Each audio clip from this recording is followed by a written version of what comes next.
అలాగే నిర్మలత్వానికి ఒక నిర్వచనంగా చెప్తారు. అలాంటి అడవి తల్లి ఒక విపత్తుకి గురైతే ఏ విధంగా ఉంటుంది? సో ఆ విజువల్సే మనం ఒక్కసారిగా సుడిగాలి తర్వాత కూడా చూడొచ్చు. సో సుడిగాలి ఎందుకు వచ్చింది, సో అక్కడే ఎందుకు జరిగింది, సో ఈ విషయాలన్నీ కూడా మనకు ఫారెస్ట్ కన్జర్వేటర్ దోబ్రియల్ గారు ఫోన్ లైన్లో అందుబాటులో ఉన్నారు. ఒక్కసారి వారితో మాట్లాడి తెలుసుకుందాం. దోబ్రియల్ గారు నమస్తే అండి. నమస్తే అండి, చెప్పండి. ఎస్, ఇప్పుడు చూస్తున్నారు కదా ఈ ములుగు జిల్లాలో తాడ్వాయి ఫారెస్ట్ దగ్గర జరిగిన పరిస్థితి. అసలు సుడిగాలి యూజువల్గా సుడిగాలి ఎందుకు వస్తుందండి, ఎలాంటి ప్రదేశంలో వస్తుంది? అంటే ఇప్పుడు మేము కూడా ఇన్ని సంవత్సరాల నుంచి పనిచేస్తున్నాం, కానీ ఇటువంటి ఇన్సిడెంట్ మా దృష్టికి ఎప్పుడూ రాలేదు. ఇప్పుడు ఈ ప్రాంతానికి మొన్న ఏం జరిగిందంటే సడన్ గా క్లౌడ్ బస్ లాగా ఒక సిచ్యువేషన్ క్రియేట్ అయింది. దీనివల్ల ఒకటి చాలా తక్కువ సమయంలో ఆ ఏరియాలో పెద్ద ఎత్తున క్లౌడ్ బస్ లాగా కిందికి వచ్చిన తర్వాత పెద్ద గాలి లాగా వచ్చింది. ఆ గాలి వలన దాదాపు ఒక 500 ఎకరం అడవి భూమిలో దాదాపు 50,000 చెట్టు అప్రూట్ అయిపోయింది. సో ఇది ఒక లోకల్ క్లైమేటిక్ కండిషన్ వలన, డిప్రెషన్ వలన ఇది జరిగింది. దానికి ఇంకా ఫర్దర్ రీసెర్చ్ చేయడానికి మేము కన్సర్న్ మెటీరియాలజికల్ డిపార్ట్మెంట్ లేకపోతే ఎన్ఆర్ఎస్సి వాళ్ళతో కాంటాక్ట్ చేసి ఫర్దర్ స్టడీ చేస్తాం. రైట్ దోబ్రియల్ గారు, అంటే అసలు యూజువల్లీ సుడిగాలి జరిగితే అంటే దాని తీవ్రత ఎంత వరకు ఉంటుంది? ఇప్పుడు జరిగిన సుడిగాలి, ఈ ఫారెస్ట్ లో జరిగిన సుడిగాలి తీవ్రత ఏ విధంగా ఉంది? మీకు ఏమైనా ఒక అంచనా ఉందా దీనికి సంబంధించి? అంటే ఇప్పుడు ఏమంటే దాదాపు ఆ రోజు చెప్పింది ప్రకారం లోకల్ ఇన్ఫర్మేషన్ బట్టి ఏమైందంటే కావచ్చు 50 నుంచి 100 మైల్స్ పర్ అవర్ లాగా గాలి ఆ ప్రాంతానికి వచ్చింది. తర్వాత ఈ లోకల్ డిప్రెషన్, అక్కడ లోకల్ డిప్రెషన్ వలన ఈ cloud bus formation, it is a total climatic condition. ఆ మైక్రో క్లైమేట్ ఎందుకు అయిందంటే that is all meteorological department to decide. కానీ ఏమైతుందంటే ఆ రోజు మాత్రం చాలా రోజుల నుంచి వర్షం ఉంది కాబట్టి, ఇన్ జనరల్ డిప్రెషన్ ఉంది కాబట్టి అక్కడ పెద్ద క్లౌడ్ ఫార్మేషన్ అయిన తర్వాత సడన్ గా ఆ ఏరియాకి ఆ క్లౌడ్ కిందికి వచ్చింది. దానివల్ల పెద్ద వర్షపాతంతో సహా పెద్ద గాలి కూడా వచ్చింది. గాలి హేల్ చాలా మటుకు చాలా తీవ్రంగా ఉండే. దానివల్ల ఉన్న పెద్ద పెద్ద చెట్లు కూడా ఊడిపోయింది, అప్రూట్ అయిపోయింది. దానిలో రకరకాల దానికి వేరే కారణాలు కూడా ఉన్నాయి. ఎందుకంటే ఆ ఏరియాలో ఉన్న ట్రీస్ కి రూట్ సిస్టమ్ ఎలా ఉంది, ఆ డీప్ రూట్ సిస్టమ్ ఉంది, షాలో రూట్ సిస్టమ్ ఉంది.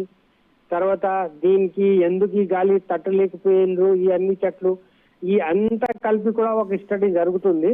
కానీ నేను ఫీల్డ్ లో ఏం చూసామంటే దాదాపు చాలా మటుకు చెట్లు అప్రూట్ అయి ఉన్నాయి.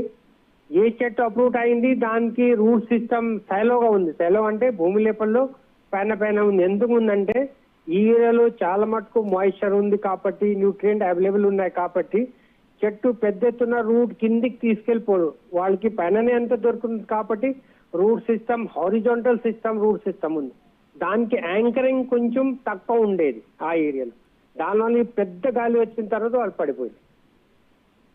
రైట్ దోబ్రియల్ గారు, అంటే ఇప్పుడు జరిగిన ఈ సుడిగాలికి ఏదైతే చెట్లు కూలిపోయి నష్టం జరిగిందో ఇది మళ్ళీ అంటే ఇంత పెద్ద చెట్లు కానీ ఇంత విస్తీర్ణంలో చెట్లు కానీ మళ్ళీ పెంచడానికి ఎంత టైం పడుతుంది?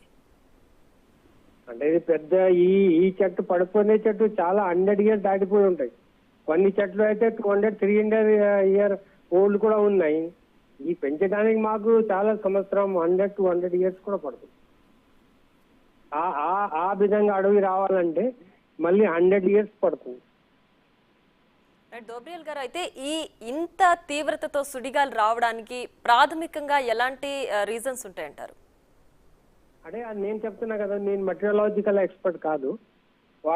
వాళ్ళకి చెప్పేసి తర్వాత వాళ్ళని స్టడీ చేసి ఎందుకు అట్లా క్లౌడ్ ఫార్మేషన్ ఈ చిన్న దానికి వచ్చింది, దాని కారణాలు ఏంటి, ఆ మెటీరియాలజికల్ డిపార్ట్మెంట్ లేకపోతే ఎన్ఆర్ఎస్సి డిపార్ట్మెంట్ దాని గురించి మళ్ళీ స్టడీ చేసి చెప్తారు. రైట్ దోబ్రియల్ గారు, అయితే ఇప్పుడు ఒకే ప్రదేశంలో అంటే పెద్ద పెద్ద వృక్షాలన్నీ కూడా కేవలం ఒకే ప్రాంతంలో ఇప్పుడు నేల కొరిగిపోయాయి.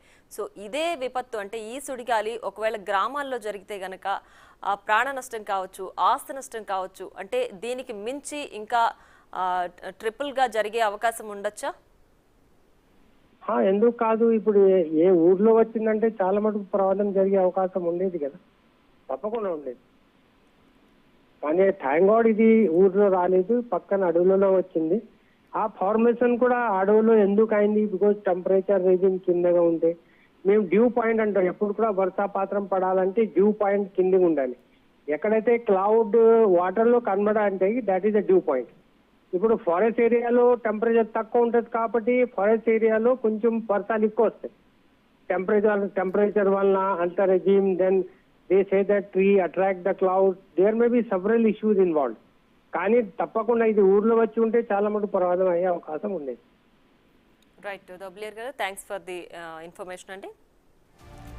రైట్, ఇక దీనికి సంబంధించి మనతో ఇన్ఫర్మేషన్ షేర్ చేసుకోవడానికి ఉస్మానియా యూనివర్సిటీ ఎన్విరాన్మెంట్ డిపార్ట్మెంట్ నుంచి ప్రొఫెసర్ శశికళ గారు ఉన్నారు. వారితో ఒకసారి మాట్లాడదాం. శశికళ గారు నమస్తే అండి.